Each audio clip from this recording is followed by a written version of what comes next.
충무공 이순신. 조선 역사에서 가장 존경받는 인물 중 한 명, 이순신 장군.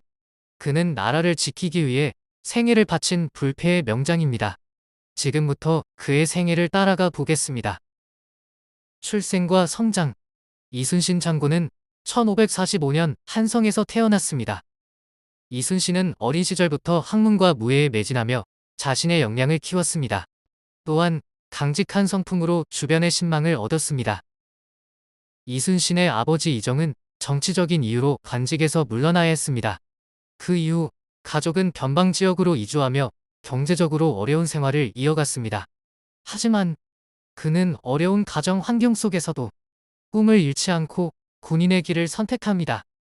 학문과 무예에 매진해 꾸준히 노력한 결과 1576년 32세의 나이로 무과에 급제한 이순신 장군. 군관 이순신. 그는 조선 각지에서 군관으로 복무하며 백성들을 보호하고 군사 경험을 쌓았습니다. 그의 공정함과 지혜는 부패한 관리들 속에서도 빛을 발했습니다. 임진왜란의 시작. 1592년 일본의 침략으로 시작된 임진왜란. 일본의 실질적인 통치자였던 도요토미 히데요시는 일본을 통일한 후 자신의 권위를 더욱 강화하기 위해 해외 원정을 계획했습니다. 그는 명나라 정복을 목표로 삼았으며 조선을 중국으로 가는 교두보로 활용하려 했습니다. 도요토미 히데요시는 조선의 명나라 정복을 위한 길을 빌려달라는 요구를 했지만 조선은 이를 거부했습니다. 조선의 거부는 히데요시의 침략 의지를 자극하는 계기가 되었습니다. 이후 도요토미 히데요시는 일본군을 이끌고 조선을 침략하면서 명나라와의 직접적인 충돌을 통해 동아시아에서 자신의 위상을 높이려 했습니다. 전라좌수사 임명. 옥포해전의 첫 승리. 이순신 장군은 임진왜란 당시 전라좌수사로 임명되며 조선 수군을 지휘합니다. 옥포해전은 1592년 5월 7일 발생한 전투로 임진왜란의 일본군 침략을 알리는 전투입니다. 임진왜란이 발발한 후 일본군은 한양으로 진격하며 남해안을 따라 물자를 약탈하고 있었습니다. 이순신 장군과 조선 수군은 옥포항에 정박 중인 일본군 함선을 발견했습니다. 일본군은 약탈한 물자를 선박에 싣고 방심한 상태였습니다. 이순신 장군과 조선 수군은 경상도 옥포 앞바다로 출동해 조선군의 일본군 즉시 공격을 명령해 조선 수군의 화포를 집중적으로 발사. 일본군 함선은 대처할 틈도 없이 불길에 휩싸였고 혼란에 빠졌습니다. 조선 수군은 일본군 함선 26척을 격침시키며 완벽한 승리를 거두고 일본군은 대규모 피해를 입고 도주했습니다. 옥포해전은 조선 수군의 첫 번째 해전 승리로 조선 수군의 사기를 크게 높였고 일본군의 해상 작전을 방해하며 이순신 장군의 전략적 능력이 드러난 전투였습니다. 옥포해전은 조선 수군이 일본군을 상대로 승리할 수 있다는 자신감을 심어주었으며 이후 전투에서 조선 수군이 계속해서 우위를 점하는 계기가 되었습니다. 옥포해전에서 첫 승리를 거두며 이순신 장군의 본격적인 활약이 시작되었습니다. 거북선과 하깃진 전설의 시작. 사천해전. 1592년 5월 29일 발생한 전투입니다.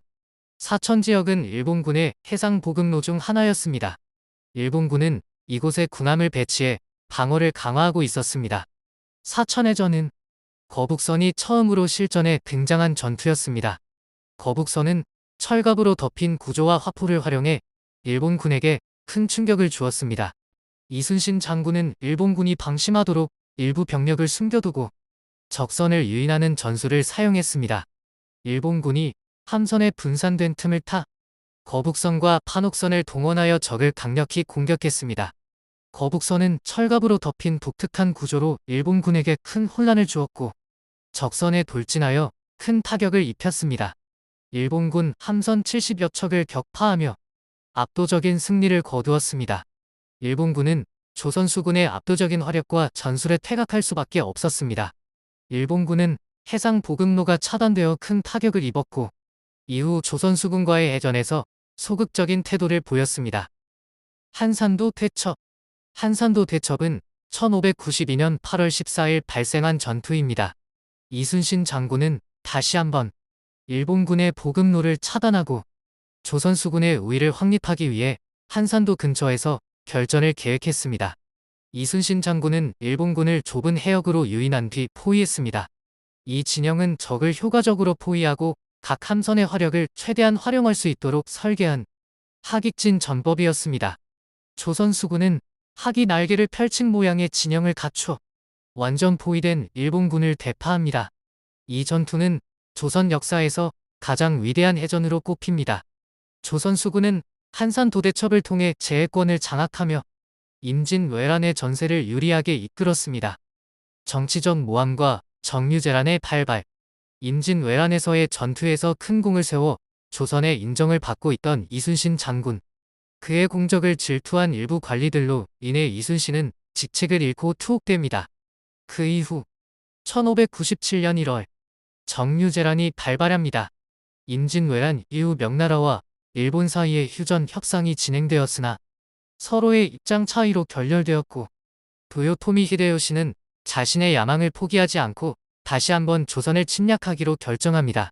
히데요시는 1597년에 일본군을 이끌고 조선을 다시 침략했습니다.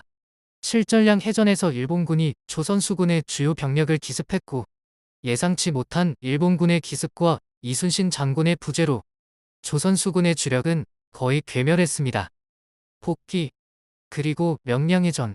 명량해전은 정유재란 당시 1597년 10월 26일 명량해협에서 진행된 전투입니다. 칠전량 해전에서의 큰 패배 이후에 이순신 장군은 다시 조선 수군을 이끌게 됩니다. 이때 단 12척의 배만으로 수군은 조선을 향해 진격 중인 300척의 일본군을 막아야 하는 상황이었습니다. 이순신 장군은 조류가 빠르고 좁은 명량해협을 전투 장소로 선정했으며 조선 수군은 지형과 조류를 이용해 일본군 함대의 기동력을 제한하고 집중 공격을 했습니다. 일본군은 막대한 피해를 입고 퇴각했습니다. 이순신 장군은 명량해전에서 일본군을 다시 한번 격파하며 전쟁의 판도를 뒤집습니다. 이로 인해 조선은 국가적 사기를 회복하고 일본군의 침략을 막는 전환점이 되었습니다. 명량해전은 이순신 장군의 전략적 통찰과 용맹이 돋보인 전투로 열세를 극복한 대표적인 승리 사례로 꼽힙니다. 마지막 전투, 노량해전. 노량해전은 1598년 11월 19일 정유재란의 마지막 전투로 조선과 명나라 연합군이 철수하는 일본군을 상대로 전라남도 노량해역에서 벌인 전투입니다. 명량해전 패배로 인해 일본군이 철수 도중 연합군의 추격을 받았고 이순신 장군이 조선과 명나라 연합수군을 이끌고 일본군 함대를 추격 및 기습하였으며 연합군은 일본군의 많은 선박을 격침하며 압도적인 승리를 거두었습니다. 전투 중 일본군의 수장 도요토미 히데요시가 사망하게 되고 일본군은 철수를 결정합니다. 또한 전투 중 이순신 장군이 적의 총탄에 맞아 전사했습니다.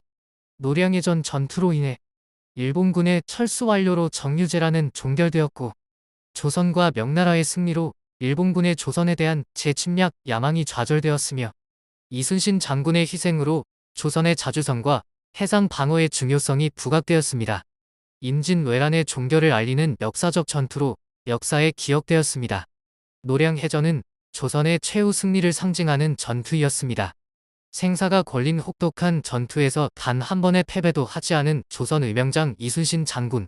노량해전은 조선의 최후 승리를 상징하는 전투이자 이순신 장군의 마지막 희생으로 더욱 빛나는 역사적 사건입니다. 나의 죽음을 적에게 알리지 마라.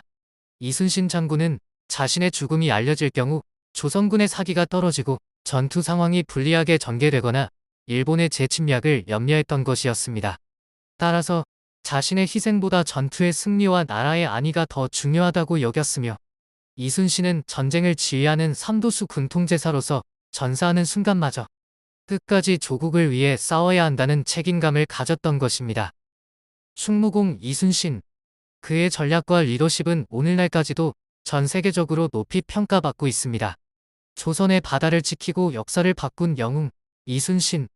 그의 용기는 우리의 마음속에 영원히 살아있으며 희생정신은 우리 역사의 헌신의 상징으로 남아있습니다.